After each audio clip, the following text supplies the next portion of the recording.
Hello students और बच्चा party, क्या हाल चाल। आई होप सब अच्छे होंगे और आप लोगों की जो स्टडी है वो रेगुलर वे में चलती है रोज़ की तरह, तो वो आज भी दौड़ रही होगी। ठीक है, चलिए आज मैं बात करूँगा बेटा कॉलॉइड्स। 9th में भी है और 12th में भी है, बट अपन लोगों को डिटेल में किसके बारे में स्टडी करनी है आज? 12th के बारे में। ठीक है ना। अच्छा, तो कॉलॉइड से पहुंचने से पहले अपन लोग जानते हैं थोड़ा सा पहले का सिस्टम। ठीक है, चलिए तो देखिए अपन लोग मिक्सचर को 3 तरीके से पढ़े हैं बेसिकली। वैसे 2 तरीके होते हैं आपके, होमोजेनियस हेट्रोजीनियस, लेकिन होमोजेनियस में आपका होता है ट्रू सॉल्यूशन और हेट्रोजीनियस में होते हैं आपके कॉलॉइड्स और सस्पेंशन। ठीक है, तो ये 3 हो जाते हैं आपके। देखिए मैं एक डायग्राम बना रहा हूँ, उस डायग्राम से फील लीजिएगा, उसके बाद अपन लोग आगे चलते हैं। एक डब्बा और दूसरा डब्बा, ये अमूल दूध का डब्बा है मान लीजिए प्रकार से, और ये वाला डब्बा है स्टार्च पाउडर का पानी के साथ, और ये वाला है आपका चीनी का। जब पार्टिकल ऐसे ऐसे होंगे, बहुत छोटे छोटे पार्टिकल होंगे, तो इसे अपन लोग कह देंगे ट्रू सॉल्यूशन। ओके बच्चों, जब पार्टिकल ऐसे ऐसे होंगे, थोड़े बड़े, तो इसे बोल देंगे अपन लोग कॉलॉइडल। ठीक है ना। जब पार्टिकल ऐसे ऐसे होंगे, समझ रहे हो ना, फीलिंग आ रही है? ठीक, तो इसे बोल देंगे अपन लोग सस्पेंशन। मीन्स अगर अपन लोग बात करें तो इंटरमीडिएट पार्टिकल्स होते हैं ट्रू सॉल्यूशन और सस्पेंशन के। कौन? कॉलॉइडल पार्टिकल्स या कॉलॉइडल सॉल्यूशन जो बनाते हैं वो पार्टिकल्स। ठीक है, तो डेफिनेशन यहीं से निकल के आती है। The colloidal solution are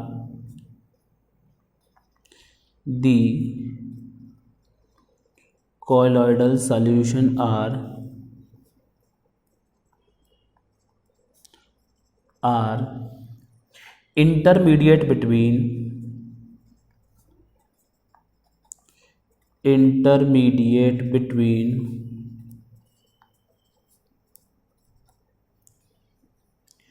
true solution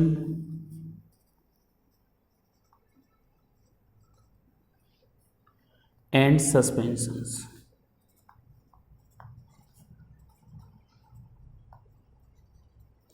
आ गया मजा? सरल डेफिनेशन है। अच्छा, ये भी सॉल्यूशन की तरह होते हैं, इनमें भी 2 फेज पाए जाते हैं, तो वो भी समझ लीजिए। तो अपन लोग बोल देते हैं कॉलॉइडल सॉल्यूशन किस किस से मिलकर बनते हैं, तो कॉलॉइडल सॉल्यूशन 2 कंपोनेंट होते हैं आपके, लिखे दे रहे हैं। पहला डिस्पर्स्ड फेज,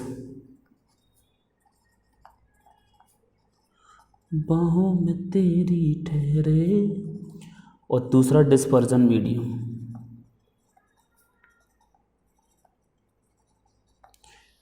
ठीक है ना। चलिए उसके बाद साइज की बात कर लें हम, उसके बाद चलेंगे अपन लोग इन दोनों की डेफिनेशन। और यहाँ पर जो साइज होता है वो होता है आपका 1 to 1000 नैनोमीटर। ये पार्टिकल साइज की रेंज होती है। चलो भाई, बात समझ में यहाँ तक आती है खूब अच्छे से। तो नेक्स्ट हेडिंग डालो डिस्पर्स फेज।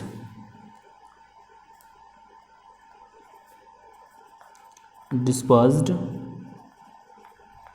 फेज, चलिए समझते हैं। फिर कहाँ चलेंगे अपन लोग? डिस्पर्जन मीडियम पर। तो अगर अपन लोग बात करें जो पूरे सॉल्यूशन में डिस्ट्रीब्यूट रहता है कंपोनेंट, वो क्या है आपका? Dispersed phase. और जिसमें डिस्ट्रीब्यूट रहता है, यानी कि कंटिन्यूस जो फेज है आपका, उसे अपन लोग क्या कहते हैं? Dispersion medium. बात समझ में आ गई होगी। सॉल्यूट की तरीके से अगर मान लें अपन लोग, तो वो क्या है आपका? Disperse phase. और सॉल्वेंट की तरह मान लें तो वो क्या है आपका? Dispersion medium. चलिए डेफिनेशन की बात करते हैं, तो लिखे दे रहे हैं दी फेज, या पार्टिकल्स भी बोल सकते हो, दी फेज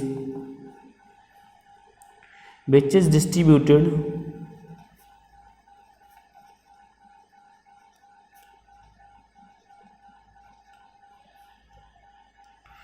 इसको डिस्ट्रीब्यूटेड डिस्पर्स भी बोल सकते हो, dispersed through out the medium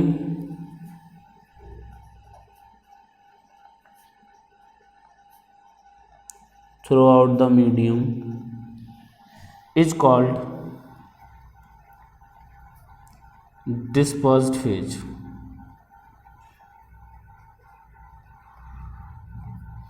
ठीक है। अच्छा, अब किसकी बात करते हैं? Dispersion medium. फॉर एग्जांपल समझ लेंगे।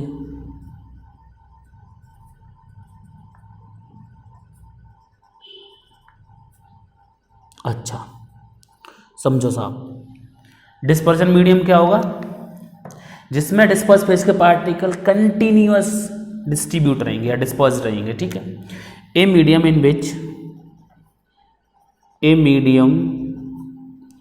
इन विच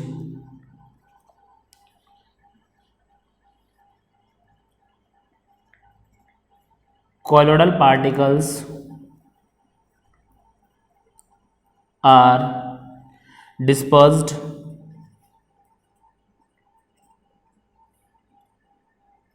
is called continuous phase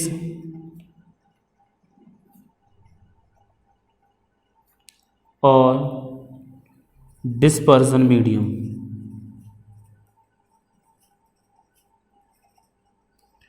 अच्छा, अब इन्हें अधिकारी बना दो तो इसे बोल देते हैं शॉर्ट में डीपी, जो लड़कियां लगाती हैं, और इसे बोलते हैं डीएम। कहते नहीं है डीएम साहब ठुकरा के मेरा प्यार मेरा इंतकाम देखेगी। तो अगर मैं इसको बेसिकली समझाने की कोशिश करूं तो मान लीजिए जैसे आपने बॉयज़ देखे होंगे, छिछोरे टाइप के लौंडे होते हैं अपनी क्लासरूम में, आपके में भी होंगे, तो वो साले इधर से उधर एक जगह स्थिर नहीं होते, इधर से उधर भटकते रहते हैं जीएफ के लिए, तो वो होते हैं आपके डिस्पर्स फेज। और जो लड़कियां निश्चित जगह फिक्स होती हैं वो होती हैं आपकी डिस्पर्जन मीडियम। अगर अपन लोग यहाँ पर बात करते हैं एग्जाम्पल की तरह समझिएगा।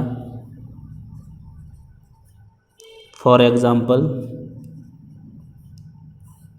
जैसे मैंने आपसे कहा एक गोल्ड सॉल है कोई आपके पास, ठीक है, सोने के पार्टिकल्स हैं इसमें, तो अपन लोग बोल सकते हैं gold particle are DP and water is DM.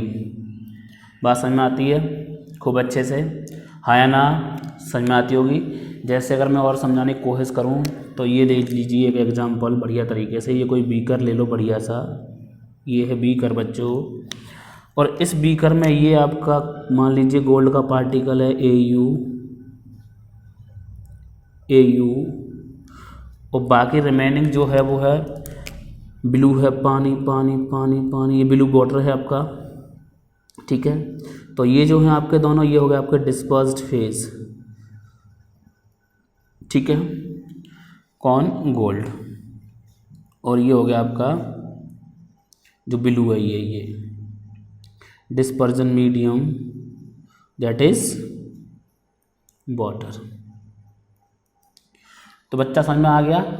चलो बच्चा समझ में आ गया होगा। अब क्लासिफिकेशन करते हैं। अब क्लासिफिकेशन किस वे में करते हैं, कैसे करते हैं, जरा समझने की कोशिश करना।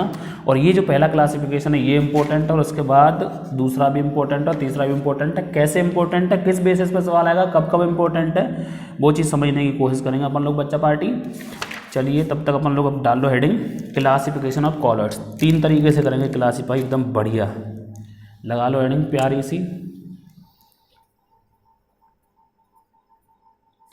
Classification of colloids.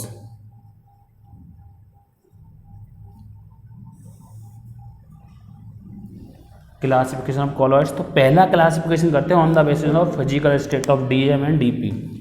तो पहली तरीके से क्लासिफिकेशन है ऑन द बेसिस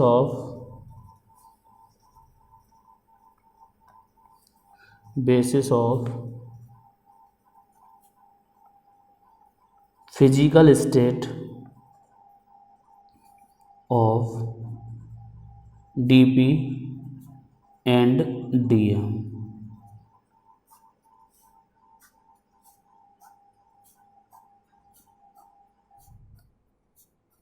ठीक है भाई, on the basis of physical state of DP and DM. देखिए समझिएगा, और यहाँ पर लगा लो इम्पोर्टेंट। मैं इसको टेबुलर फॉर्म में समझाने की कोशिश करूँगा बेटा। चलिए सबसे पहले डिस्पर्स फेज,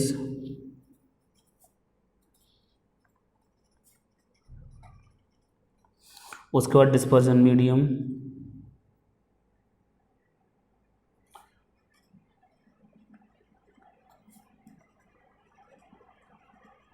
उसके बाद इसका टाइप नेम क्या होगा, टाइप ऑफ कॉलर जो बनेगा वो, और आखिरी में आपके ढेर सारे एग्जाम्पल्स। तो ये ऐसे करके ऐसे कर लो, इसको ऐसा ही रहने दो, इसको ऐसे रहने दो, और एग्जाम्पल की जगह थोड़ी सी ज़्यादा। अच्छा, अब समझो मोहन प्यारे, देखो 8 तरीके का होता है। सबसे पहले डिस्पर्स फेज में रखेंगे सॉलिड्स को, सॉलिड, अरे बाबू सॉलिड और सॉलिड, फिर लिक्विड, लिक्विड, लिक्विड, फिर गैस और गैस।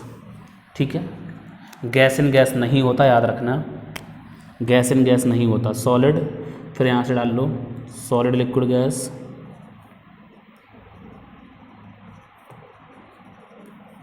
फिर डाल लीजिए सॉलिड लिक्विड गैस, फिर डाल लीजिए सॉलिड और लिक्विड। गैस इन गैस नहीं होता। ठीक है बच्चा, जब सॉलिड ही सॉलिड हो दोनों, तो इसको अपन लोग किस नाम से जानेंगे, सॉलिड सॉल। याद रखना, जब आपका डिस्पर्स फेज भी सॉलिड हो और डिस्पर्जन मीडियम भी हो तो क्या कहोगे आप उसको, सॉलिड सॉल। ठीक है बाबू, ओके, समझ में आ रहा होगा। अब ज़्यादा अच्छे समझ में आएगा ना। देखिए अब इसके एग्जाम्पल भी समझ लीजिए।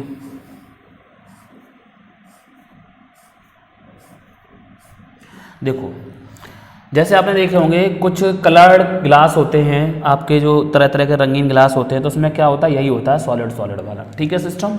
चलो तो देखो लिखे दे रहा हूँ मैं, जेम स्टोन्स या सम कलर्ड ग्लास, सम कलर्ड ग्लास। ठीक है, बात समझ में आती है, जेम स्टोन या सम कलर्ड ग्लास। ठीक है, दूसरा सॉलिड और लिक्विड। जब सॉलिड डिस्पर्स फेज होगा, लिक्विड डिस्पर्जन मीडियम होगा, तब इसको आप सिंपली क्या बोल दोगे, सॉल। खूब अच्छे से जानते हो, पेंट वगैरह आपने देखे होंगे, लिक्विड कम, लिक्विड जो होता है वो ज़्यादा होता है, सॉलिड आपका कम होता है। ठीक है, पेंट हो गया आपका जो घरों पर करते हैं, या सेल फ्लूइड, सेल फ्लूइड जो सेल के अंदर भरा होता है। ठीक है, अच्छा सॉलिड और गैस, इसको अपन लोग कहते हैं सिंपली एरोसोल। जब भी याद रखना, जब भी गैस आपका डिस्पर्जन मीडियम में होगा तो उसे एरोसोल कहा जाएगा। खूब अच्छे से पढ़ा है। स्मोक आपने देखा होगा, स्मोक में सॉलिड के छोटे छोटे पार्टिकल उड़ते रहते हैं। और दूसरा एग्जांपल हो गया आपका डस्ट, हवा में मिट्टी के कण। ठीक है, लिक्विड अब आपका डिस्पर्स फेज है, सॉलिड आपका डिस्पर्जन मीडियम है। मैंने आपसे क्या कहा था, जब लिक्विड आपका कम हो, जब आपका लिक्विड डिस्पर्स फेज में होगा और डिस्पर्जन मीडियम में आपका सॉलिड होगा, तो याद रखना इसको अपन लोग बोलेंगे जेल। क्या बोलेंगे, जेल। में सब सॉलिड ज़्यादा है तो ये गाढ़ा सा हो जाएगा, जेल। जैसे चीज खूब अच्छे से देखा होगा, और जेली, जेली भी देखी होगी, खाई होगी, मुंह में डालते ही साली बाहर निकले आती है, बड़ा बवाल है उसमें है? अब लिक्विड को सिंपल याद रखना इमल्सन कहा जाता है। और बाबू इमल्सन क्योंकि इस साल टॉपिक कट गया है, लेकिन ये बेहद ही इंपॉर्टेंट टॉपिक हुआ करता था, मोस्ट इंपॉर्टेंट टॉपिक था इस चैप्टर में, इमल्सन। अब भैया समझ लो, मिल्क और बटर, और बताएं शायद हेयर क्रीम, हेयर क्रीम शायद नहीं, 100% हेयर क्रीम जो बालों में लगाते हैं एकदम बढ़िया तरीके से, सेट वेट जेल, चिंटू लगते हैं उसको लगा के ना, वही वाली। अब लिक्विड है डिस्पर्स फेज और गैस है आपका डिस्पर्जन मीडियम। तो हमने कहीं आंख बंद करके जब भी गैस डिस्पर्जन मीडियम हो तो क्या लिखोगे, एरोसोल। क्या लिखोगे, एरोसोल। चलिए पेन चेंज कर लें, एरोसोल। जैसे फॉग हो गया आपका, कोहरा, क्लाउड हो गए आपके बादल। ठीक है, काफ़ी है। और इंसेक्टिसाइड स्प्रे बोल सकते हो, निकालते हो जो आप लोग हैं। चलिए अच्छा, अब गैस है आपकी डिस्पर्स फेज में, डिस्पर्जन मीडियम में आपका क्या है, सॉलिड। तो मैंने कहा था डिस्पर्जन मीडियम में अगर आपका सॉलिड हो तो मोस्टली केसेस में सॉलिड सॉलिड में, और सॉलिड गैस सॉलिड में क्या कहलाता है, वो सॉलिड सॉल्ट। बस लिक्विड सॉलिड में क्या कहलाता है, वो जेल। तो ये हो जाएगा आपका सॉलिड सॉल, सॉलिड सॉल। ठीक है बाबू, चलिए अच्छा, ये कैसे कह सकते हो भाई, तो गैस और सॉलिड में देखिए फॉर्म आपने सुना होगा, फॉर्म रबर। एक आती है रबड़ जो फॉर्म जैसी फॉर्म की होती है, एकदम बढ़िया तरीके से गैस निकल के बैठते निकल जाती है, फॉर्म रबड़। ठीक है। और एक और लिख लो नाम, पमाइस स्टोन, ये एक प्रकार का स्टोन होता है जिसमें गैस भरी हुई होती है, ठीक है। चलिए अब गैस एंड लिक्विड को अगर बात करें तो इसे अपन लोग सिंपली कह देते हैं फॉर्म, ठीक है। फ्रोथ, झाग जो निकलता है अपना, ठीक है, फ्रोथ, ये नहीं आएगा शायद, फ्रोथ हो गया आपका, सोप लेदर हो गया, सोप लेदर हो गया आपका, और क्या बताऊँ, बस दो बहुत है इसके एग्जांपल। तो ये हो गया आपका classification of colloid on the basis of physical state of disperse phase in dispersion medium. I hope आपके समझ में खूब अच्छे से ये चीज़ें आ गई होंगी बेटा, ठीक है। उसके बाद नेक्स्ट वीडियो में बात करूँगा लायोफिलिक कॉलॉइड और लायोफोबिक। उसके बाद नेक्स्ट वीडियो में बात करेंगे अपन लोग मल्टी मॉलिकुलर मैक्रोमॉलिकुलर एसोसिएट, यानी कि ये जो लायोफिलिक लायोफोबिक है वो on the basis of interaction between DP and DM, मतलब किस तरीके का फोर्स ऑफ अट्रैक्शन लग रहा है dispersion phase and dispersion medium में।